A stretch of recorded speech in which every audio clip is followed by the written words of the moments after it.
Hello everyone, and welcome back to another car review. I'm reviewing books in my car today because that is where I have quiet space, and this is what's available for me today. So here we're gonna go. So this review is going to be on The Subplot, What China is Reading and Why It Matters by Megan Walsh. So this kind of falls into the genre of maybe literary criticism, and it's just a little over 100-page book about, the current reading landscape in China, particularly writers in China. So I pulled this off the shelf without knowing anything about writers in China necessarily, without knowing a whole lot about it. I thought, hey, this sounds interesting. It's only 100 pages, so if I wind up not liking it, it's not really going to be a huge loss of time or anything. I can put it down. And I didn't really know if I was going to like it because I tend to find literary criticism as a little lofty, a little bit above my pay grade. So I didn't know if I was even going to like this or if this was just going to be like deconstructing novels in a very dry tone. Well, I wish I had been doing something else with my time.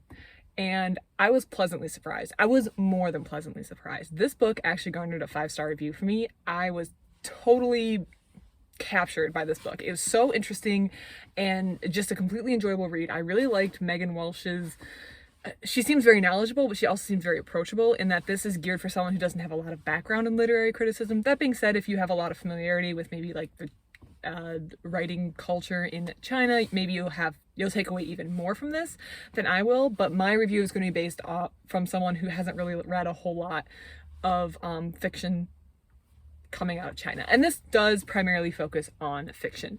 So a big portion of this book is taken up with talking about the sort of contentious relationship that exists between writers and the state of China, kind of what they sanction, what they kind of approve of, what they don't approve of, the process of publishing in China, how there's a level of state control about what goes on, but there's also plenty of things that are being published that don't necessarily fall within what you'd think would be stuff that that the government would approve to be published. So that was very, very interesting.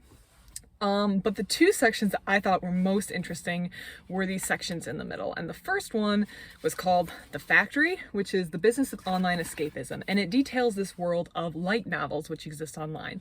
Now, I'm not too familiar with like online light novels. I am familiar with stuff like webtoons, which are kind of like online. I'm sure people know what webtoons are. I don't read any of them, but I have both of my sisters read them.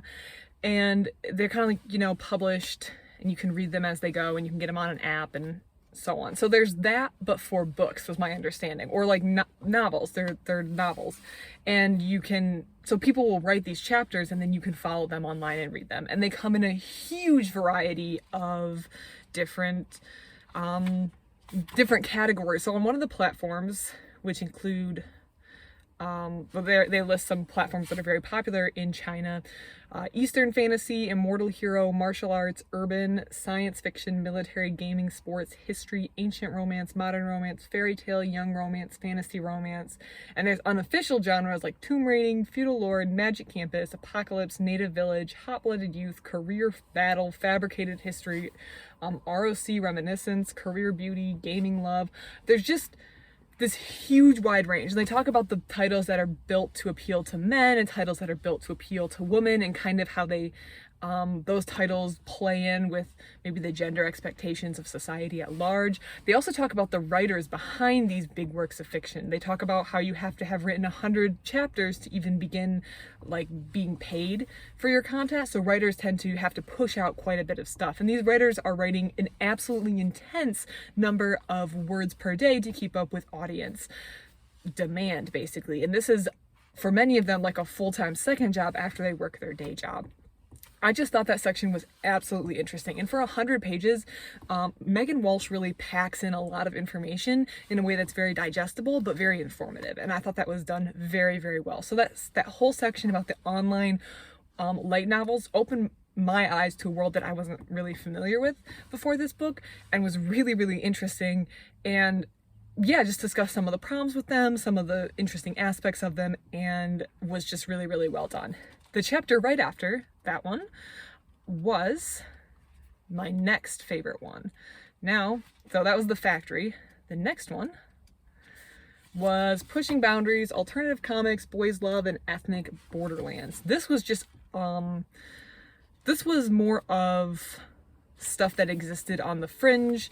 I think that one of the subtitles, alternative comics, probably gives that away. And that was just another really, really interesting comic, and it kind of talks about the different ethnic groups that exist within China, or China's sphere of influence, and how the Chinese state interacts with them and how that impacts literature, and also different things that are maybe frowned upon in society, and who writes these things and who they're written for.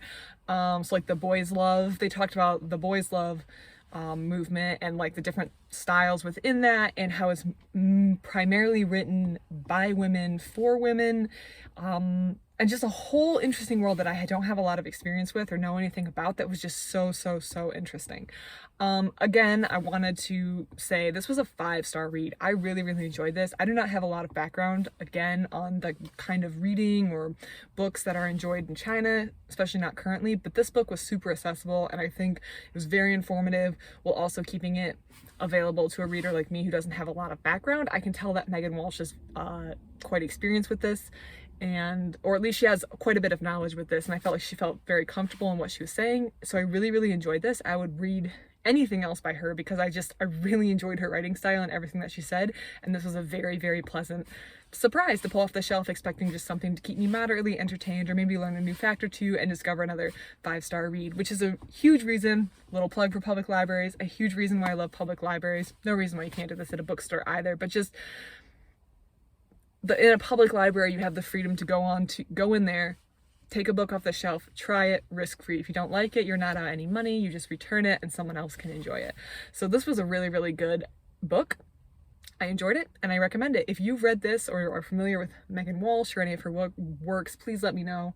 I thought it was really interesting, and I hope you do too if you read it. Thank you, everyone. Have a great day.